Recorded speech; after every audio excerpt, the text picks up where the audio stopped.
www.attableek.com, the reviver of Iman. الحمد لله رب العالمين أشهد أن لا إله إلا الله وحده لا شريك له وأشهد أن سيدنا ومولانا محمدا عبده ورسوله صلى الله تبارك وتعالى عليه وعلى آله وأصحابه وذرياته أجمعين. أما بعد فأعوذ بالله من الشيطان الرجيم. بسم الله الرحمن الرحيم. إن الله مع الذين اتقوا والذين هم محسنون. صدق الله مولانا العلي العظيم. حضرات علماء کرام، محترم بھائیوں اور بزرگوں، اور جہاں تک یہ آواز جا رہی ہے ہماری مائیں اور بہنیں،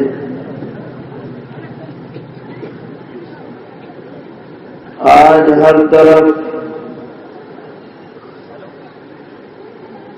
لوگوں میں یہ چرچا ہے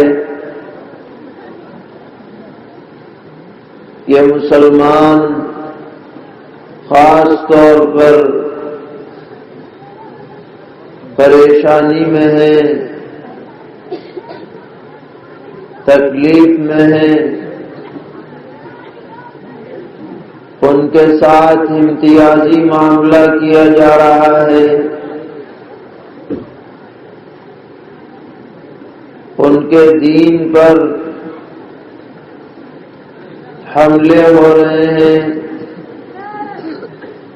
ان کی جان مال عزت آبرو خطرے میں ہے. اس طرح کی باتیں ہماری آپس کی گفتگو میں ہوتی رہتی ہیں. تو سوال یہ ہے کہ یہ پریشانیاں کیسے دور ہوں اور امن کے حالات کیسے پیدا ہوں، اس پر غور کرنے کی ضرورت ہے.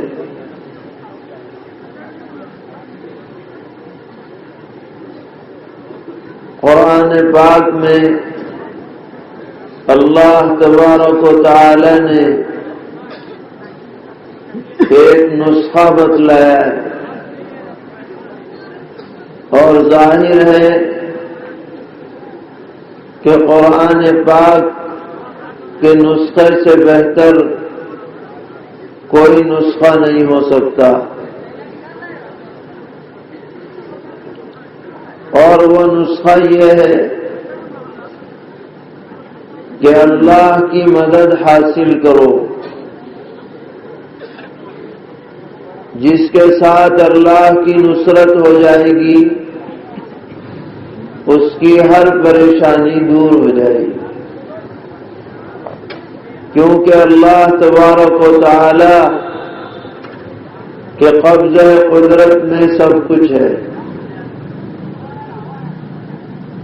کسی کے قبضہ قدرت میں نہیں ہے، اللہ کے قبضہ قدرت میں سب کچھ ہے. وہ ہماری بگڑی بنا سکتا ہے، ہماری پریشانیاں دور کر سکتا ہے، ہماری حالت کو بہتر بنا سکتا ہے. وہ اگر چاہے تو بڑے سے بڑے طاقتور کو بالکل ضعیف اور کمزور کر دے، اور وہ اگر چاہے تو بظاہر کمزور نظر آنے والے کو قوت عطا کر دے. دنیا کی تاریخ اس بات کی گواہ رہی ہے۔ بڑے بڑے کر و فر والے دنیا میں آئے، ایسے بھی آئے جو یوں دعویٰ کرتے تھے کہ انا ربکم الاعلی، کہ میں تمہارا سب سے بڑا رب ہوں، یوں کہا کرتے تھے۔ جیسے فرعون، وہ اپنی عبادت کراتا تھا اور اپنے کو رب کہلواتا تھا، اللہ نے کچھ دنوں ڈھیل دی اور پھر اس کا انجام یہ ہوا کہ اپنے لاؤ لشکر سمیت سمندر میں غرق کر دیا گیا، اور اس کی حالت یہ ہوئی کہ اس کا چہرہ بھی اللہ کی کسی مخلوق نے ایسا کتر دیا کہ پہچاننا بھی مشکل ہو گیا۔ یہ وہ تھا جو اپنے کو سب سے بڑا رب کہلواتا تھا، یہ انجام ہوا۔ نمرود کا کیا انجام ہوا، شداد کا کیا انجام ہوا، دنیا کی تاریخ اس کی گواہ۔ بڑی زبردست قوم تھی دنیا میں جس کو قوم عاد کہا جاتا تھا، بڑے ڈیل ڈول والے، طاقتور، ترقی یافتہ، بڑے بڑے کارخانے بناتے تھے، شاندار عمارتیں بناتے تھے، کر و فر والے تھے، مگر اللہ کی نافرمانی کی سرکشی پہ اتر آئے، اپنے پیغمبر حضرت ہود علیہ السلام کی بات کو نہیں مانا، تو اللہ تعالی نے ان کے اوپر ہوا مسلط کر دی۔ بس ایسی غضبناک ہوا تھی، ایسی خوفناک آندھی تھی جو 1 ہفتے تک چلتی رہی دن رات، اور ان میں سے ایک ایک آدمی کو اٹھا اٹھا کے پٹخ ڈالا اور بھرکس بنا کر کے رکھ دیا۔ تو کرو اللہ کی نافرمانی، جب تک ڈھیل ہے، اور جب پکڑ آتی ہے تو ساری اگلی پچھلی کسر نکل جاتی ہے۔ اللہ کی ذات وہ ہے۔ اسی طرح قرآن پڑھیے، قرآن بتلاتا ہے کہ بہت سے لوگ جو بظاہر کمزور تھے، ناتواں تھے، اللہ کی مدد ان کے ساتھ آئی، وہ غالب ہو گئے۔ اللہ کے حکم سے دنیا حیران رہ گئی۔ حضرت طالوت کے ساتھ جنہوں نے جہاد کیا 313 تھے، اور کسی کو یقین نہیں آ رہا تھا کہ جالوت کے لشکر سے مقابلے میں یہ لوگ فاتح ہو جائیں گے، لیکن اللہ تبارک و تعالی نے فتح و نصرت عطا فرمائی۔ جالوت کا سارا کر و فر دھرا کا دھرا رہ گیا۔ اسی طرح سرور عالم حضرت محمد مصطفیٰ صلی اللہ تعالی علیہ وسلم جب آپ بدر کے میدان میں تشریف لائے تو آپ کے ساتھ بھی کل 313 افراد تھے، اور یہ 313 وہ تھے جن میں سے ہر ایک کے پاس ہتھیار بھی نہ تھا، فائدے کا، سواریاں بھی نہ تھی، کھانے پینے کا بھی صحیح انتظام نہ تھا، اور مقابلہ تھا 1000 طاقتور اور ایسے لوگوں سے کہ جن میں سے بعض کا دعویٰ یہ تھا کہ میں اکیلا 10 آدمیوں کی طرف سے کافی ہوں۔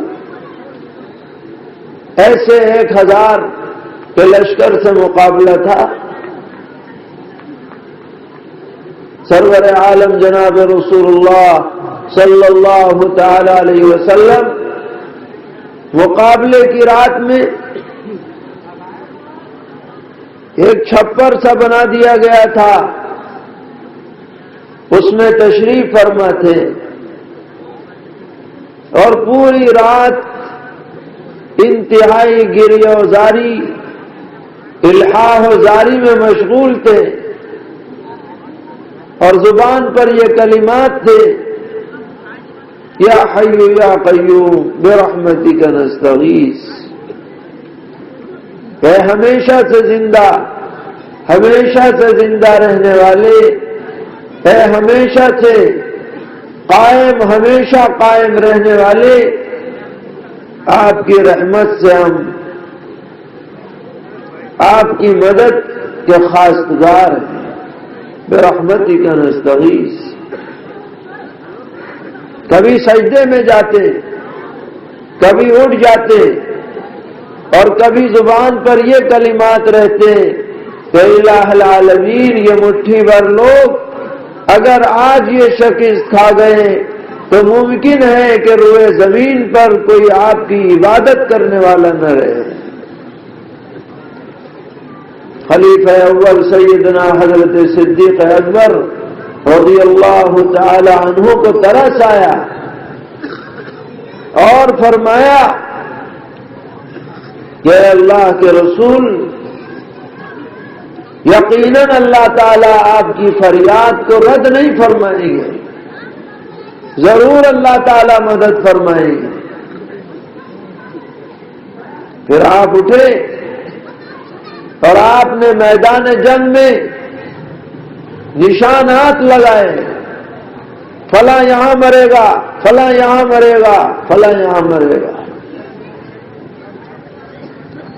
اور صبح کو جب جنگ ہوتی ہے تو اللہ تبارک و تعالی ان 313 کو فتح و نصرت سے نوازتے ہیں۔ لَقَدْ نَصَرَكُمُ اللَّهُ بِبَدْرٍ وَأَنْتُمْ أَذِلَّةٌ، بدر کے میدان میں یقیناً اللہ تعالیٰ نے تمہاری مدد فرمائی جب تم کمزور تھے، کوئی سوچ بھی نہیں سکتا تھا۔ 70 بڑے بڑے جغادری جہنم رسید ہوئے کفار کے، 70 پکڑے گئے، بقیہ بھاگ گئے، میدان چھوڑ کے چلے گئے۔ اللہ کی مدد آتی ہے تو محیر العقول واقعات سامنے آتے ہیں۔ اللہ تعالیٰ نے نسخہ بتلایا، اللہ کی مدد حاصل کرو، اس کے ساتھ اللہ کی مدد ہوگی، اس کی ہر پریشانی دور ہو جائے گی۔ لیکن مدد مفت میں نہیں ملتی، مدد مفت میں نہیں ملتی۔ مدد کے لیے 2 شرطیں ہیں۔ جب 2 شرطیں پائی جائیں گی کسی بھی قوم میں، کسی بھی معاشرے میں، کسی بھی فرد میں، ضرور اللہ کی مدد اس کے ساتھ ہوگی۔ پہلی شرط ہے تقوی، اور دوسری شرط ہے احسان۔ تقوی کا مطلب کیا ہے؟ اللہ کی نافرمانی سے بچنا، یہ ہے تقوی۔ جس بات کو اللہ نے منع فرما دیا، مسلمان اس کے قریب نہ جائے۔ اللہ نے جو اعضا عطا فرمائے ہیں، ان اعضا سے کوئی ناجائز کام نہ کرے، آنکھوں سے غلط چیز نہ دیکھے، کانوں سے غلط بات نہ سنے، زبان سے غلط بات نہ بولے، ہاتھ سے ناجائز جگہ کو نہ پکڑے، پیروں سے غلط جگہ چل کر نہ جائے، شرمگاہ کا غلط استعمال نہ کرے، دل میں کسی کے بارے میں کد اور کینہ نہ بٹھائے، الغرض تمام اعضاء کو ہر قسم کے گناہ سے بچانے کی کوشش کرے، اسی کا نام ہے تقویٰ۔ جب یہ کیفیات پیدا ہوتی ہیں تو اللہ کی مدد آتی ہے۔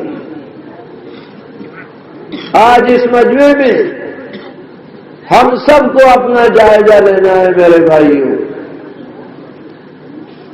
کہ ان اعضاء سے ہم اچھائی والے کام کر رہے ہیں یا ان سے کچھ برائی ہو رہی ہے۔ اگر اچھائی والے کام ہیں بہت شکر کی بات ہے، بہت خوشی کی بات ہے۔ آنکھوں سے قرآن پڑھا جا رہا ہے، آنکھوں سے والدین کو دیکھا جا رہا ہے شفقت کے ساتھ، کانوں سے اچھی باتیں سنی جا رہی ہیں، زبان پر اللہ کا ذکر ہے، تلاوت ہے، درود شریف ہے، اچھی باتیں ہیں،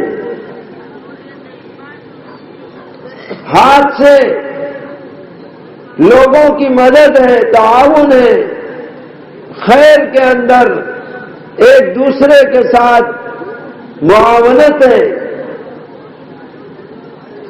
پیروں سے مسجد چل کے جا رہے ہیں،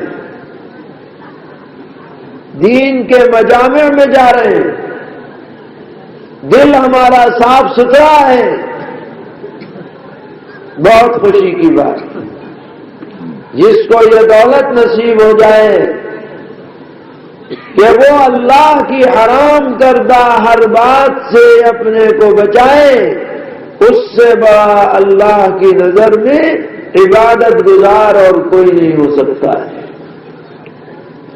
فرمایا جناب رسول اللہ صلی اللہ تعالی علیہ وسلم نے، اتق محارم اللہ تکن اعبد الناس، اللہ کی حرام کردہ باتوں سے بچو، تم سب سے بڑے عبادت گزار بن جاؤ گے۔ اس لیے ہم میں سے ہر آدمی جہاں تک بھی یہ آواز پہنچ رہی ہے اس معاملے میں غور کریں۔ آج دنیا کے اندر گناہوں کا دور دورہ ہے، ہر آدمی کے پاس ملٹی میڈیا موبائل ہے، انٹرنیٹ مفت ہے، اور اس کے ذریعے سے اللہ معاف فرمائے انتہائی بدترین گناہوں میں آدمی مبتلا ہو رہا ہے۔ نوجوانوں کی جوانی برباد ہے، آنکھوں سے شرم و حیا کا جنازہ نکل چکا ہے، برائی کو برائی نہیں سمجھا جا رہا ہے، آنکھیں گنہگار ہیں، کان گنہگار ہیں، جن انگلیوں سے اسے چلایا جا رہا ہے یہ انگلیاں گنہگار ہیں، جس دل دماغ میں وہ گندی باتیں بٹھائی جا رہی ہیں یہ دل دماغ گنہگار ہیں۔ ان کو خریدنے کے لیے دکانوں پر چل کر کے جا رہے ہیں یہ قدم گنہگار ہیں۔ پھر وہ باتیں سن کر زبان سے بولی جا رہی ہیں تو زبان گنہگار۔ شیطان نے ایسی پٹی پڑھائی ہے کہ انسان اللہ کے قریب نہ جانے پائے، دور سے دور تر ہوتا چلا جائے۔ یہ حالات اس لیے دنیا میں عام ہو گئے۔ اس لیے میرے بھائیوں، اگر اللہ کی مدد چاہیے تو ان برائیوں سے اپنے کو بچانا پڑے گا، اپنے اوپر کنٹرول کرنا پڑے گا۔ اللہ کا مجرم اللہ سے بچ نہیں سکتا، یاد رکھیے۔ اللہ ہر ڈھکی چھپی باتوں کو جاننے والے ہیں۔ انسان اپنے جیسے انسان سے تو بچ سکتا ہے مگر اللہ سے نہیں بچ سکتا۔ قرآن میں فرمایا گیا وَذَرُوا ظَاهِرَ الْإِثْمِ وَبَاطِنَهُ إِنَّ الَّذِينَ يَكْسِبُونَ الْإِثْمَ سَيُجْزَوْنَ بِمَا كَانُوا يَقْتَرِفُونَ۔ ظاہری گناہ بھی چھوڑ دو، چھپے ہوئے گناہ بھی چھوڑ دو۔ جو لوگ گناہ کرتے ہیں وہ اپنی بدعملیوں کا بدلہ پا کر رہیں گے، بچ نہیں پائیں گے۔ کہاں جاؤ گے اللہ سے بچ کر؟ جہاں جاؤ گے اللہ کو پاؤ گے۔ وَمَا أَنْتُمْ بِمُعْجِزِينَ فِي الْأَرْضِ وَلَا فِي السَّمَاءِ۔ آسمان یا زمین کہیں بھی بھاگ کر تم اللہ کو تھکا نہیں سکتے۔ پولیس کو تھکا سکتے ہو، حکومت کو تھکا سکتے ہو، اپنے جیسے انسان کو تھکا سکتے ہو، لیکن اللہ کو نہیں تھکا سکتے۔ جہاں جاؤ گے اللہ کو پاؤ گے۔ وَمَا لَكُم مِّن دُونِ اللَّهِ مِن وَلِيٍّ وَلَا نَصِيرٍ۔ اور اللہ کو چھوڑ کر نہ کوئی تمہارا دوست ہے نہ مددگار۔ قیامت میں جب اللہ کے دربار میں پہنچو گے اور جب نامہ اعمال کھلے گا تو کسی کی سفارش کام نہیں آئے گی، کوئی آپ کو بچا نہیں پائے گا۔ بچائے گا تو اللہ تعالی ہی بچائے گا اور کوئی نہیں بچائے گا۔ کسی کو دم مارنے کی ہمت نہ ہو۔ سفارش بھی جب ہی کریں گے لوگ جب اللہ تعالیٰ ان سے فرمائیں گے کہ اچھا بھائی تم بھی کھڑے ہو جاؤ، ورنہ اپنی طرف سے کوئی آگے بڑھ جائے کسی کی ہمت نہیں۔ اس لیے اگر حالات بدلنے ہیں میرے بھائیوں تو اللہ کو راضی کرنا پڑے گا، اور اللہ راضی جب ہوں گے جب گناہوں کو چھوڑو، اس کے بغیر اللہ کی رضا حاصل نہیں ہو سکتی۔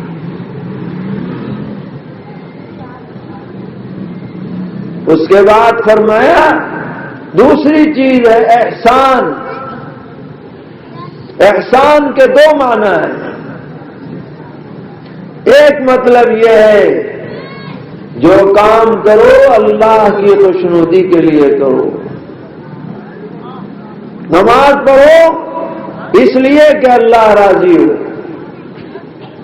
تلاوت کرو اس لیے کہ اللہ خوش ہو، کوئی نیک کام کرو تو بندوں کی خوشی یا ناخوشی مت دیکھو، اللہ کی خوشنودی پیش نظر رکھو۔ احسان کا ایک مطلب یہ ہے، اور دوسرا مطلب احسان کا یہ ہے کہ ہر عبادت اچھی طرح بجا لاؤ۔ نماز پڑھنی ہے تو شاندار نماز پڑھو، یہ نہیں کہ ٹرخا دی منافقوں کی طرح، وقت سے بے وقت کر دی،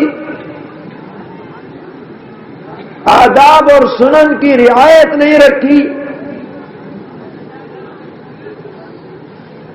ساری جلدی نماز میں لوگوں کو رہتی ہے۔ فضول کاموں میں گھنٹوں ضائع کر دیں، کوئی پرواہ نہیں۔ نماز کا نمبر آئے تو بس جھٹ پٹ کرو، وضو بھی سپر فاسٹ، نماز بھی سپر فاسٹ۔ حالانکہ نماز اللہ کی سب سے اہم عبادت ہے ایمان کے بعد۔ یہ نماز وہی قبول ہوگی جو سرور کائنات فخر موجودات حضرت محمد مصطفیٰ صلی اللہ تعالی علیہ وسلم کے طریقے کے مطابق ہو۔ کیسے آپ نیت باندھتے تھے، کیسے آپ ہاتھ اٹھاتے تھے، کیا کیا آپ پڑھا کرتے تھے، کتنے اطمینان کے ساتھ رکوع اور سجدے ہوتے تھے، کامل خشوع و خضوع کے ساتھ نماز پڑھی جاتی تھی۔ جتنی عمدہ نماز ہوگی اتنا ہی آدمی اللہ کی مدد کا مستحق ہوگا، اور یہی حال دیگر عبادات کا ہے۔ تمام عبادات میں اچھائی پیش نظر ہو، تمام معاملات میں اچھائی پیش نظر ہو۔ ایک حدیث میں احسان کا ترجمہ اور بہت اعلیٰ کیا گیا۔ پوچھا گیا، حضرت جبرائیل علیہ السلام نے آپ سے پوچھا، اخبرنی مل احسان، کیا آپ بتلائیے کہ احسان کیا ہے؟ آپ نے فرمایا، ان تعبد اللہ کأنک تراہ فإن لم تکن تراہ فإنہ یراک۔ تم ایسے اللہ کی عبادت کرو گویا تم اللہ کو دیکھ رہے ہو، اور اگر یہ نہ ہو تو وہ تو تمہیں دیکھ ہی رہا ہے۔ یہ تصور کرو کہ اللہ تعالیٰ ہمیں دیکھ رہے ہیں، تو دیکھیے کیا شان نماز میں پیدا ہو جائے، کیا شان روزے میں پیدا ہو جائے، کیا شان دیگر عبادات میں پیدا ہو جائے۔ تو اگر یہ اخلاص ہو اور یہ عبادات میں اچھائی ہو تو اللہ تبارک و تعالیٰ کی طرف سے وعدہ ہے، اور اللہ کا وعدہ سچا ہے کہ ان اللہ مع الذین اتقوا والذین هم محسنون۔ یقیناً اللہ تعالیٰ کی مدد اور نصرت ان لوگوں کے ساتھ ہے جو تقوی والی زندگی گزاریں اور جو احسان والی زندگی گزاریں، جو محسن ہو۔ ہم ان دو کسوٹیوں پر پورے اتر جائیں، انشاءاللہ دنیا بھی پرامن اور پرسکون ہو جائے، اور آخرت کی زندگی بھی کامیاب اور شاندار ہو جائے۔ ان دونوں باتوں پر ہمیں غور کرنا ہے، اپنا جائزہ لینا ہے، اپنے گھر کے ماحول کو درست کرنا ہے، اپنے بچوں کی تربیت کرنی ہے، اپنی عورتوں کی تربیت کرنی ہے، بچیوں کی تربیت کرنی ہے۔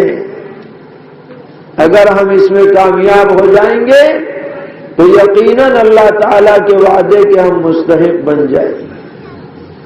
اللہ تعالیٰ مجھے بھی اور آپ کو بھی اور پوری امت کو تقوی کی اور احسان کی توفیق عطا فرمائے، اور ہماری بدعملیوں کو تاہیوں کی وجہ سے ملک کے اور دنیا کے جو حالات پیدا ہو گئے ہیں، اللہ تعالی ہمیں معاف فرمائے اور ان آزمائشوں سے ہمیں نجات عطا فرمائے۔ دیکھیے جو بھی حالات پیدا ہوتے ہیں، قرآن کہہ رہا ہے کہ یہ ہمارے کرتوتوں کا اثر ہے۔ کوئی حاکم مسلط ہو جائے، کوئی اور پریشانی آ جائے، تو ہمیں سب سے پہلے اپنا جائزہ لینا چاہیے، ہم سے کیا قصور ہو رہا ہے، اس قصور کو ہم دور کریں تو اللہ تعالی حالات کو درست فرما دے. قرآن میں ظہر الفساد فی البر والبحر بما کسبت ایدی الناس، بر اور بحر میں فساد ظاہر ہو گیا بوجہ ان غلط کاموں کے جو لوگ اپنے ہاتھوں سے کر رہے. ان حالات میں اللہ کی طرف رجوع ہونے کی ضرورت ہے. اللہ کے سامنے اپنے گناہوں کی معافی طلب کریں، شرمندگی ندامت کا اظہار کریں، اللہ سے فریاد کریں. یقیناً وہ مشکلات کو حل کرنے والا، حالات کو درست کرنے والا ہے. اللہ رب العالمین پوری امت کو، پورے عالم کو امن و امان سے نوازیں، ہر قسم کی آزمائش، شرور، ابتلا سے ہم سب کی حفاظت فرمائیں. اس مجلس کو بھی قبول فرمائے. ہمارے جن بھائیوں نے اس کا اہتمام کیا، اس میں تعاون کیا، جس درجے میں بھی، جس طرح کا بھی، اللہ تعالیٰ ان کے تعاون کو بھی قبول فرمائے اور ہم سب کی اصلاح کے فیصلے فرمائے. وآخر دعوانا ان الحمد للہ رب العالمین. www.attableek.com, the reviver of